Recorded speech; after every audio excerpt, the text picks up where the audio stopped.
So I wanted to show you guys something that I recently just came across of. And this came about from conversations that I had with Andy Sheckman, my good friend Andy.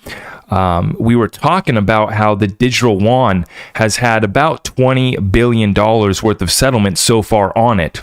And I said, wow, that's so interesting, Andy, because I'm looking at a RippleNet product that has done about 30 billion in settlement since 2019. And we know about the corruption in our government. We know who cuts those checks. And I'll let you guys connect those dots, right? Many of you are already aware of who's hijacked our country and, you know, who cuts these checks, right?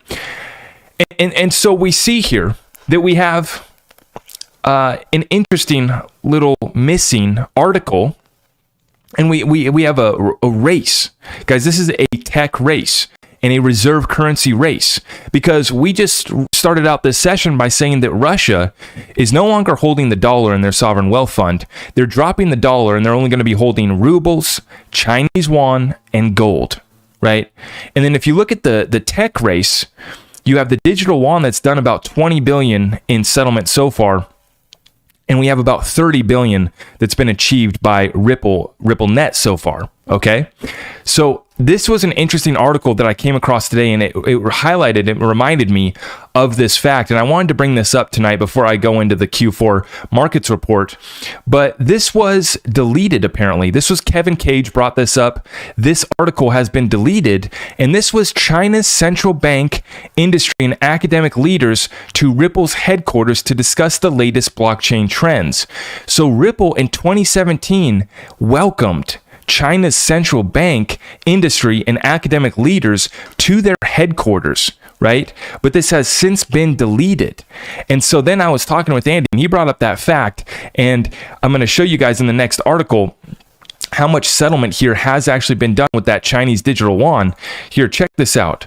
Chinese digital yuan spreads its wings, and this is from the ChinaDaily.com. China is making big strides in testing its digital currency on the world stage, with Hong Kong poised to be a vibrant center for ECNY's use in international trade, Zhang Tianwan reports from Hong Kong. 8 years after China began creating its central bank digital currency, the Hong Kong Special Administrative Region is poised to become a global crypto hub with further policies and infrastructures rolled out. The digital yuan might be the most active currency in the SAR to settle international trade. The digital yuan, or ESNY, is a fiat currency in a virtual form issued by the central bank, the People's Bank of China. Okay, the pilot program kicked off in 2019 with brick and mortar consumption, the receipt of pension subsidies, and expediting of expenditure on campuses. But take a look here, right, guys? The value of transactions soared to about 100 billion yuan, or equivalent of $13.9 billion. But this article right here is from November 11th, okay? So I've seen and I've pulled, you can go look this up yourself, anywhere from about 14 billion, and Andy said about 20, I think maybe he said 18, right? But there's, you know, numbers anywhere from 13 to 20. And I just find it so interesting. What a coincidence. Right? They're touting that they have, what did they say here in this article?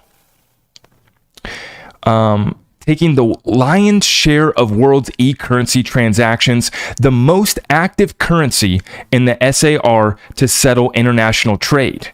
Well, we see that there's a clear competitor over here with XRP, and now we know that 30 billion of settlement on RippleNet would not be transactions all on XRP, but I'm about to show you guys the Q4 2022 markets report from Ripple, where they report that 60% of the transactions are now going through on-demand liquidity, right? So it's just so fascinating, such an interesting coincidence, right? That we have the SEC choosing to attack Ripple, and we have a tech race right here in reserve digital currencies and literally running neck and neck in terms of settlement so far. And you can see, you know, Ripple's on-demand liquidity, I think, went live in about 2018, 2019, same exact time frame.